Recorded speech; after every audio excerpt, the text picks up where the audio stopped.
আমরা আয়ুষ্মান ভারতে যুক্ত হলাম।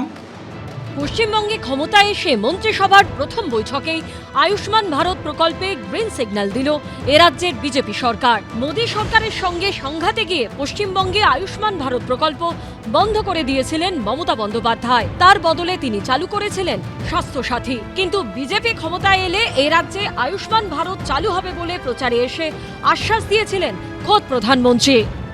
4 मई के बाद जब यहां बीजेपी का सीएम शपथ लेगा, बीजेपी का मुख्यमंत्री शपथ लेगा, तो पहली कैबिनेट बैठक में ही पश्चिम बंगाल में आयुष्मान भारत योजना लागू की जाएगी। ये मोदी की गारंटी है। গ্যারান্টি দিয়েছিলেন প্রধানমন্ত্রী। প্রথম মন্ত্রিসভার বৈঠকেই কথা রাখল বিজেপি সরকার। মাননীয় প্রধানমন্ত্রী নরেন্দ্র মোদীজি তিনি বলেছিলেন প্রথম ক্যাবিনেট মিটিংয়ে আমরা আয়ুষ্মান ভারতে যুক্ত হব। আমরা আয়ুষ্মান ভারতে যুক্ত হলাম এবং সংশ্লিষ্ট দপ্তর কেন্দ্রীয় স্বাস্থ্য দপ্তরের সঙ্গে প্রয়োজনীয় যে এগ্রিমেন্ট অন্যান্য যে বিষয়গুলি রয়েছে সেটা স্বাস্থ্য সচিব, মুখ্যমন্ত্রীর দপ্তরের উপদেষ্টা এবং মুখ্য সচিব মিলিতভাবে অতি দ্রুত সম্পন্ন করবেন। এতদিন রাজ্যবাসী শুধুমাত্র স্বাস্থ্য সাথীর ওপর নির্ভর করতেন। এবার থেকে 5 লক্ষ টাকার এই কেন্দ্রীয় বীমা প্রকল্পের সুবিধাও পাওয়া যাবে। লোকের ওই ওষুধ পালা, এমনি ডাক্তার দেখানোর এই ইঞ্জেকশন যারা গরিব দুঃখী মানুষ যারা কিনতে পারবে না ওইসব তার জন্যই এইটা দরকার। বিগত সরকার যে কোমর কষে আয়ুষ্মান ভারতের সঙ্গে একটা ঝগড়া বিবাদ করেছেন সেটা আদৌ কাম্য ছিল না। তাতে আমাদের রাজ্যের আর্থিক ক্ষতি হয়েছে। আমরা বছরে প্রায় 1,500 কোটি টাকা স্বাস্থ্য বিষয়ক যে ফান্ড পাওয়ার ছিল তার যে বেনিফিট আমরা পাইনি, সেটা আমাদের রাজ্যের পক্ষে একটা ক্ষতি। 2019-এর লোকসভা ভোটের কয়েক মাস আগে আয়ুষ্মান ভারত চালু করে মোদী সরকার।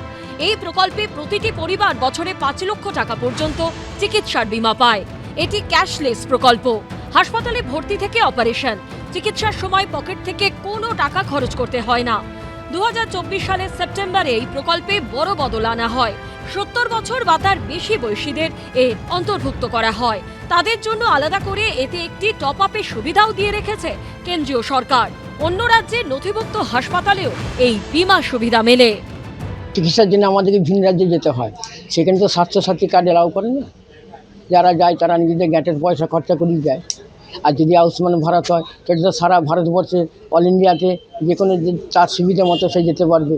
আয়ুষ্মান ভারত যেটা ওটা হচ্ছে সারা ভারতবর্ষ জুড়ে যদি হবে তাহলে সবাইয়ের চিকিৎসাটা সবাই নিলে সবাই সুবিধাটা পেয়ে যাবে। ইচ্ছা হলে আমি চেন্নাইয়ে ট্রিটমেন্ট করতে পারি কম খরচের মধ্যে।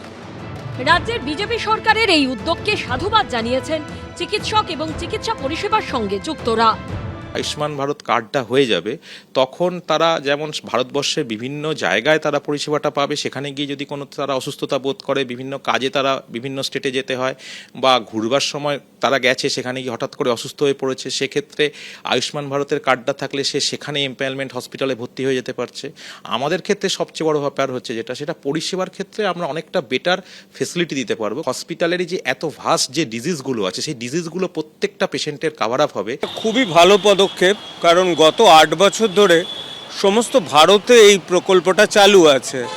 দারিদ্র্য সীমার একটা রেখা টানা আছে এখানে। সবাই আয়ুষ্মান ভারত কিন্তু পাবেন না, তবে 70 বছরের উপর সবাই পাবেন।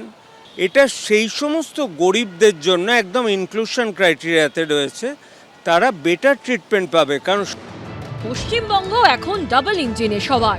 রাজ্যে পালা বদলের পর তাদের ভাগ্য কিভাবে বদলায় সেদিকেই তাকিয়ে পশ্চিমবঙ্গবাসী। পার্থপ্রতিম ঘোষ, সন্দীপ সরকার ও মনোজ বন্দ্যোপাধ্যায়ের রিপোর্ট, এবিপি আনন্দ।